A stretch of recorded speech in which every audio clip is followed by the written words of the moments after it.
It's a short drive to Vegas to see who will find Lady Luck. Kevin Harvick has said, catch me if you can, and no one has been able to. Tony Stewart has experience in just about everything. Tony Stewart is the 2005 champion. Jamie McMurray confident with new crew chief Rodney. NASCAR America is next.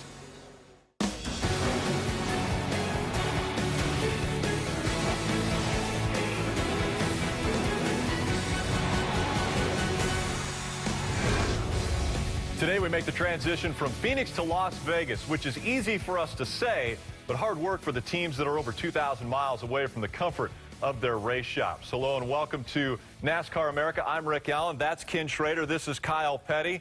This West Coast swing, Kenny, is this difficult for teams? It's a lot of logistics involved, but if you're one of the guys that gets to stay out there and just switch the stuff over from the backup truck to the primary truck, you got a couple days off, but they are testing on Thursday, so it'll be a short week.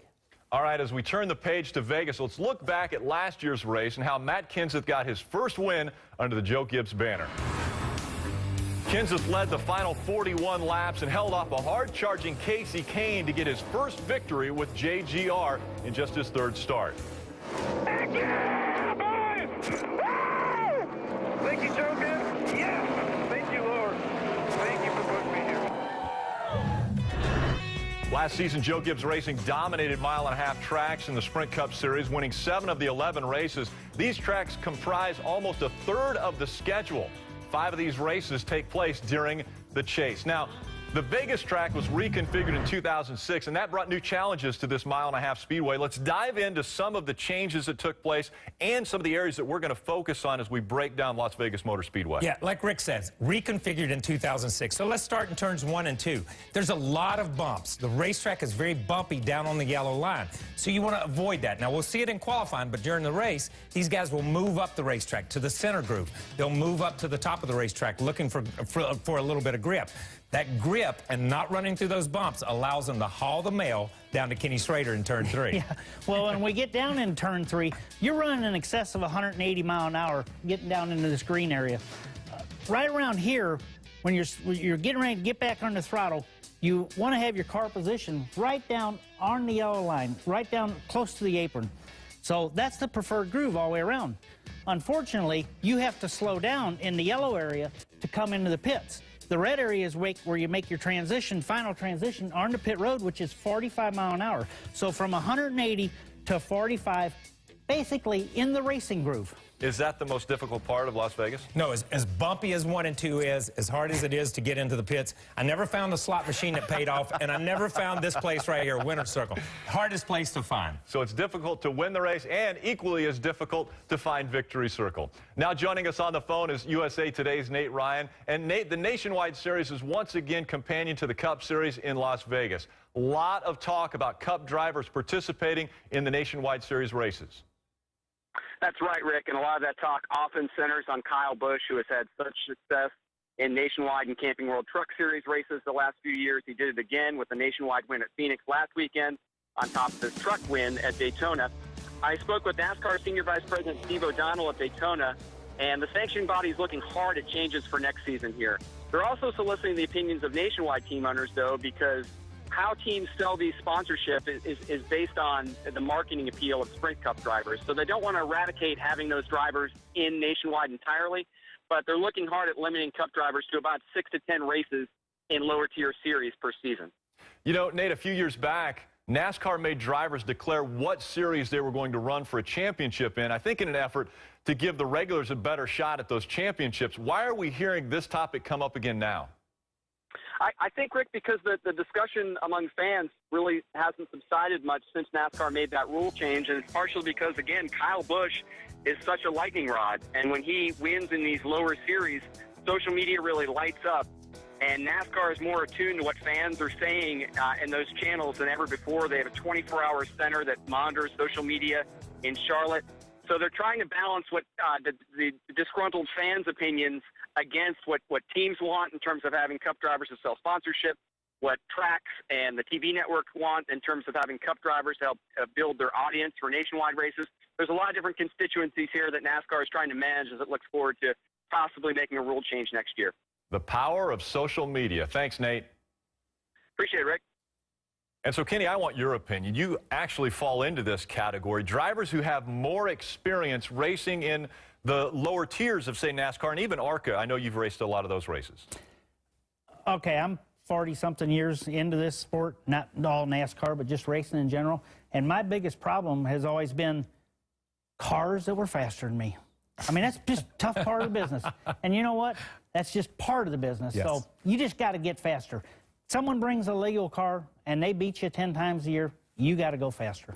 But in the Cup world, obviously, they have more experience. They've risen to that level because of their experience and their success. Is it fair that they race against drivers that might not have as much success? No, I think when you're not as experienced and you play against players, basketball, football, baseball, golf, you play with someone in a sport that's better than you, you learn from them. These young drivers are learning from Kyle Busch, Matt Kenseth, people like that. You know, I find it funny listening to Nate talk that this has all come about because of Kyle Busch and social media. What happened to social media when Mark Martin was around? Oh, yeah, it was called letter writing, and you had to mail it. There was no social media, but Mark Martin did the same thing that Kyle Busch has done. Yeah, Mark Martin had a lot of success. Right now, Kyle Busch obviously dominating in all three series. Well, coming up, the man they call Smoke has been victorious in every aspect of his racing career. We'll take a look at the multi-talented Tony Stewart. His dream comes true. Tony Stewart wins the Brickyard. You are the man! Woo! Yes!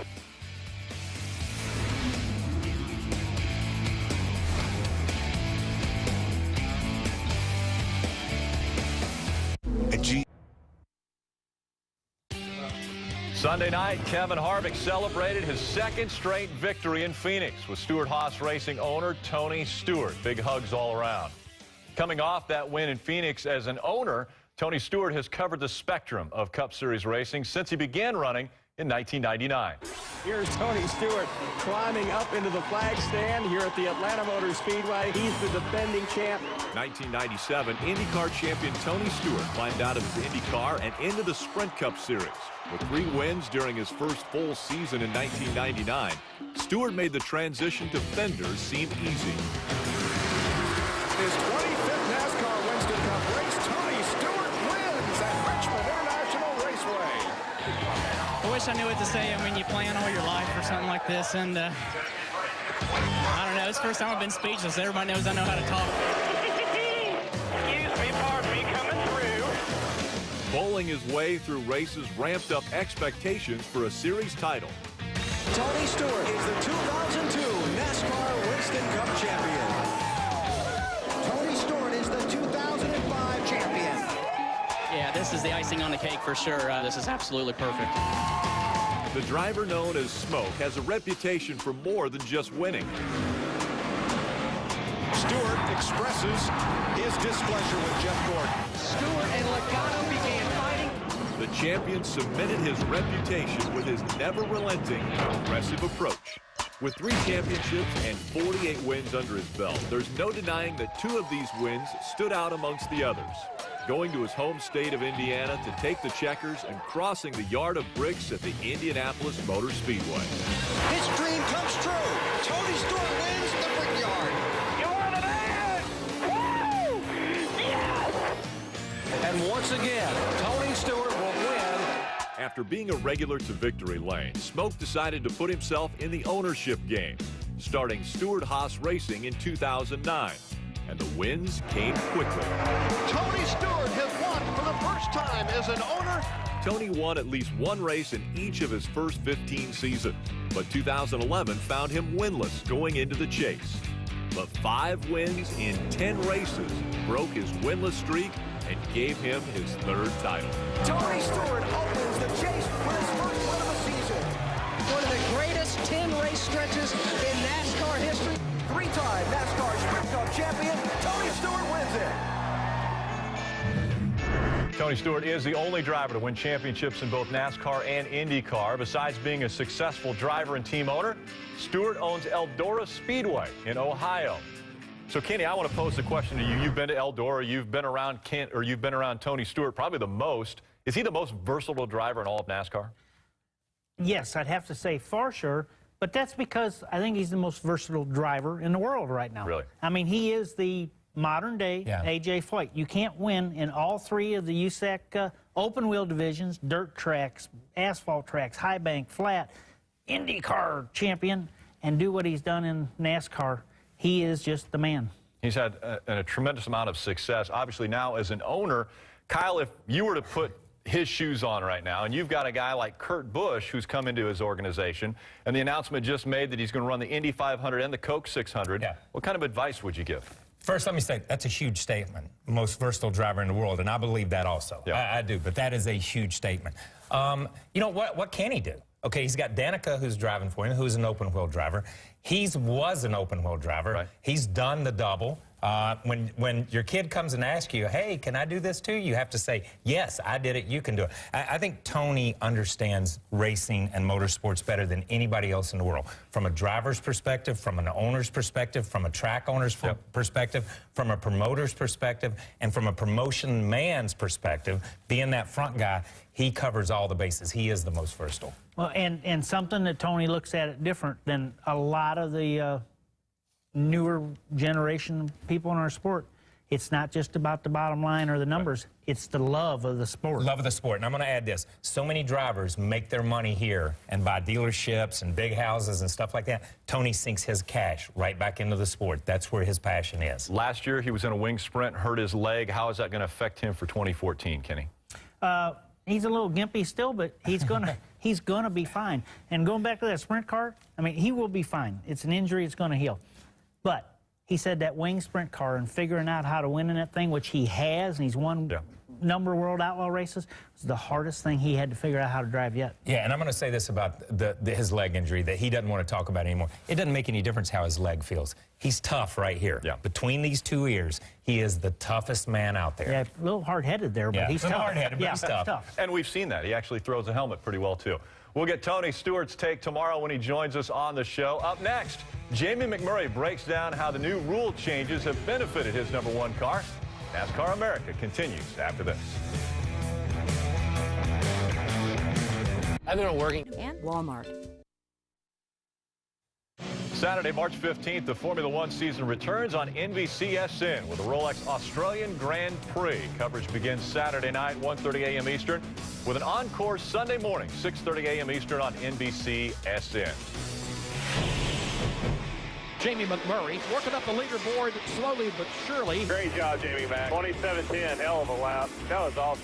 These guys are ready. They're on to something. Let's bring it home. Solid weekend, guys. Great start to our season. Well, most drivers have already made their way cross-country to Las Vegas in preparation for this weekend's race, but our own Marty Snyder has found a driver at Chip Ganassi Racing. Well, Rick, there's actually about 3 or 4 drivers in Charlotte, but I found one of them, Jamie McMurray, before he heads off to Las Vegas. So let's talk about the beginning of your season. Had it not been for that wreck in the last lap at Daytona, you'd had 2 top 10s. How do you feel like the season has started for the one team? Yeah, I think it's been really good. I felt like in our off-season testing, we had cars that were fast at all different types of tracks. We ran well at Daytona, and Phoenix went really well for us. So, you know, the rules changes, I think, benefited our team maybe a little more than some others, but there's also been a lot of stuff happening behind the scenes here that they've made our cars a lot better. Our teams are working better together. I think Keith Rodden's been a huge asset to our team, so I feel really good about all of it. You talk about the rule changes benefiting you guys. I talked to a couple crew chiefs this week, and they said they feel like you guys, Ganassi team overall, has maybe figured out this among the best of all the teams. Do you agree with that? Yeah, I felt like at the Charlotte test, but we were one of the best cars, but you never know when you go do a test like that if everyone's showing their hand. But after Phoenix, I feel good about it. We're going to Vegas this weekend. So, you know, you hope that in that test you can make your cars even better. At the same time, you hope other guys don't catch up. But yeah, I think that, you know, I listened to a lot of different driver interviews this weekend, and it seems like some of the teams feel like they're way behind. I feel like we're on the other end of that. I feel like we're a little bit ahead of it. Does that concern you because of the test tomorrow, that teams will have an ability to kind of catch up to you guys a little bit? Yeah, well, a little bit. But at the same time, we're going to try to make our car better. We have a lot of stuff. I was just going over our test plan with Keith, and we've got a lot of new things that we're going to try in Vegas. So, yeah, I mean, it's all about just trying to get your car better every week. I've got to ask you about racing in Missouri and the name Ken Schrader. Obviously, he's in the studio this week. I'm sure that he was like a racing god there, wasn't he? You kind of wanted to be him, didn't you, as a kid coming up in Missouri? Yeah, you know, my memories of Schrader, he grew up in St. Louis, which was only about 4 hours from where I lived. And Schrader would come back and do some of these races at the local tracks we raced at. And it was always so cool to see how many people would show up and were huge fans of Ken's. And, for him to be able to make it in a sport that was really about Southern guys, being from the Midwest, it was really cool, and it was something that I think everyone in that area looked up to. Jamie McMurray hoping to make Schrader proud. He heads out to Vegas hoping to keep the momentum going, Rick. Thanks, Marty. Well, Jimmy McMurray is a Joplin, Missouri native, and staying right in the heart of America, here's another driver from the Show Me State. Kenny Schrader. My dad and Kenny Schrader are cousins. So Schrader, when he was racing the USAC cars and started in NASCAR, he's a nomad, a vagabond. I mean, he's a guy that he'd come rolling through, and about 9 o'clock, my dad would tell my mom, "Oh, Schrader's going to stop by and spend the night. He's going to Topeka, or he's going, to St. Louis." And so I'd always try to stay up, and they wouldn't let me stay up with them all night. But man, it just seemed like they'd sit there in the living room, eat peanuts, and talk about racing. And to me, he was this mythical guy. I just couldn't believe that he made a living, going town to town and driving race cars. And Kenny Schrader made it real, and he let me come work for him for a summer, and his only advice that he gave me was, he said, do something else, be a dentist or something. He said, this is a tough road. All right, Kenny, first of all, the sunglasses. I mean, I got to bring those up. You had some beauties back then, but you have influenced a lot of race car drivers' careers. I thought those guys were still in their cribs when I was doing that. They must have just watched old movies or something, but I don't know. I think it's neat they paid attention. Does it feel good when you hear guys like, Jamie McMurray and Carl Edwards, two very successful drivers in the Cup Series, talk so highly about you? No, it just tells me again what I already knew, that nobody listens to me, and they decide to race anyway. Didn't become a dentist? Didn't become a dentist. Didn't become a dentist. That's good. Now, were you at all aware of Kenny Schrader in the Midwest when you were running young? Okay, see, here's the funny story. And Kenny said the other day, he was in the grandstands watching the race when I won my first race, so that makes me a lot older than Kenny Schrader. But I will say this, watching that from a driver's perspective and watching Kenny go place to place, he was NASCAR in Missouri. He was NASCAR in Montana. He was NASCAR in Utah. He took NASCAR a lot of different places, and it's really cool to watch Jamie and Carl speak with reverence and respect to the groundwork that this man laid so they could find that road out of Missouri to find their way to NASCAR. And I'm glad you're spending some time with us here at the studio. I'm just honored to be working with you, Mr. Scott. Well, when drivers have some downtime around the track, racing is normally what they find to do, or they might jump into maybe a race or maybe a round of golf or something like that, maybe even go for a run. But not David Gilliland. He decided to hike more than 20 miles through the Grand Canyon while in Vegas. The heart of racing is all across the country, and it doesn't beat without racing's youth. Kids from all over come together to race in places like Atlanta Motor Speedway in Hampton, Georgia, or Albany-Saratoga Speedway in Malta, New York, and the Talladega Short Track in Alabama, which is a fitting name for these future stars. NASCAR America continues. Pro Football Talk. This day in NASCAR in '67, Richard Petty wins the Fireball 300, making him the fourth driver to reach the 50-win mark. In '72, A.J. Foyt's final Cup win was seen by a live TV audience and drew a 12.3 rating. And in '78, David Pearson conquered The Rock for his 100th career Cup victory. We're 2 races in, and we continue to populate the Challenger round of the chase for the Sprint Cup. 16 drivers, all with a chance at the coveted trophy in NASCAR's Top Series. Now, 16 drivers going in will have a shot. Are you a fan of the chase format? Initially, I didn't think I was, until I realized that it's no different than it's ever been. It's just NASCAR's eliminating instead of just getting eliminated because of not doing good in the early races. Yeah, race people are funny. They don't like to see change. This was a huge change. And I'm going to have to wait and see, to reserve my opinion until the end of it. But what I did like, Junior gets out at Daytona and says, we win the race, we're in the chase. First of the year, we're already talking about championships and chases. Good for NASCAR. It's going to make the racing for the win. Instead of that second or third good day, get those points, it's going to make the racing for the win more intense. I don't know for sure about going into the last race with the top 4 seated the same. How about the fact that you don't actually have to win to get in, possibly because we haven't seen in recent history 16 different winners in the first 26 races? Don't have to win, Tony Stewart, the last championship he won, would have been high enough in points to get in, and then he would have won anyway because he dominated, well, he won the last race. Yeah, points are very important. We're going to look at the top 20 in the point standings. Obviously, the 16 will make it into the Challenger round, but you still have to race and think about points getting up to that last race of the regular season. NASCAR's in Vegas right now. Odds are there's not going to be 16 winners, so somebody's going to get in on points. So you better be thinking points at the same time you're thinking win for some of these guys. Some of those guys on that list that are outside that top 16 are going to win races. How about Dale Earnhardt Jr.? Momentum to start this season. Is he good in Vegas? I think he'll be good. He's not my #1 pick, but I know he'll be good. All right. On the other end of the spectrum, we've got 2 races already in the books. The other winner is Kevin Harvick. How about Kevin Harvick and his chances at Vegas? Yeah, well, obviously his chances are going to be good. We've seen Tony run good there. We've seen the Stewart-Haas organization run good there. Harvick is on a little bit of a roll. Now, Harvick's wave and his momentum is about right here.